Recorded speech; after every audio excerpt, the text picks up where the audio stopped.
Hi, I'm Rob Brumbaugh. I'm the Director of the Caribbean Division, Nature Conservancy. I'm excited to bring to you today this end-of-year review video. What we're trying to accomplish in the Caribbean is transforming conservation. Conservation that matters to nature and people, and that means bringing conservation to scales that we've never yet seen or attempted before in the Caribbean. We're doing that by shaping the path, identifying the places that are most important for conservation, bringing people along in the journey with us, because it's not just about us, it's about others doing the conservation work, and then finding ways to bring the financial resources to bear at the scales that are needed to make conservation really matter in the Caribbean. So none of this is possible without you, and I'm really grateful for the support we've received from all of our supporters and our champions all around the world. So with that, I'm going to turn it over to the team so you can hear more about what we've accomplished this year. And thank you once again. I'm extremely proud that this year we established the Caribbean Conservation Impact Team. It's important for us to be able to share with our donors, our partners, and the local communities we work in what's the value add and impact of the work we're doing, making sure that everyone benefits from our conservation work.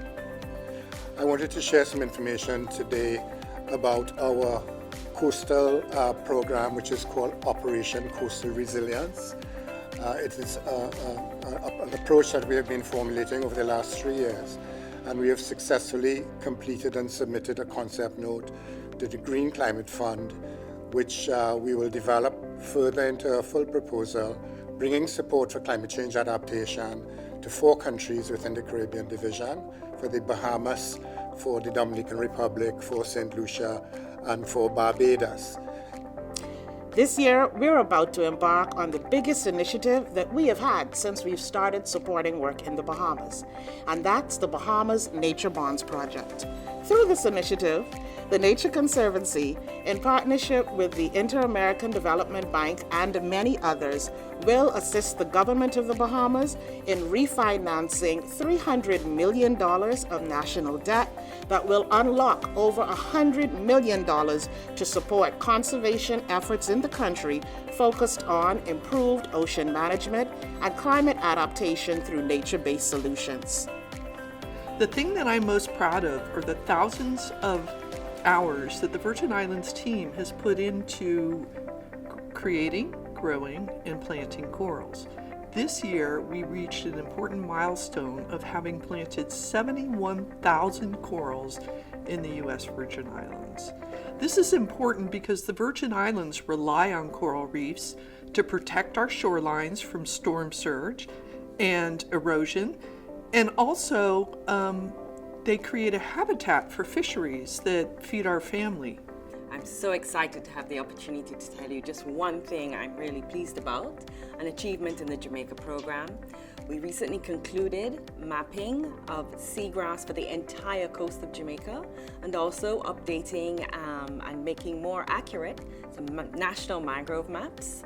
That's really important because these 2 features of the natural environment will allow the government of Jamaica and the people of Jamaica to report on how they're adapting to climate change by using nature. One of the things that we're really excited about that we've been working on is developing artificial intelligence techniques to be able to identify coral across large reef tracts, to be able to monitor how those corals are doing over time, what are the impacts that bleaching may have on them. We're also working on mapping and monitoring mangroves and seagrass, developing new techniques to estimate carbon sequestration. And we're also working with regional entities to be able to identify high priority biodiversity areas that need to be protected to reach our 30 by 30 goals. What I'm going to talk about today, one exciting moment for us this past year. We have for the first time a project that is connecting the ridge to reef, what we call in Puerto Rico del monte al mar, to replenish the water of the watersheds for the benefits of the people and nature. This is really important for the island after the past hurricanes have destroyed most of the natural infrastructure. We are contributing to restore what nature has to be for is to provide services for people and to provide the habitats that biodiversity needs. The thing I'm most proud of, if I had to choose one, is the pivotal and critical role that our team will play in resourcing our 2030 goals. And I'm really excited about educating new audiences about how the Caribbean, as one of the most vulnerable regions in the world, can actually enact as an agent for change.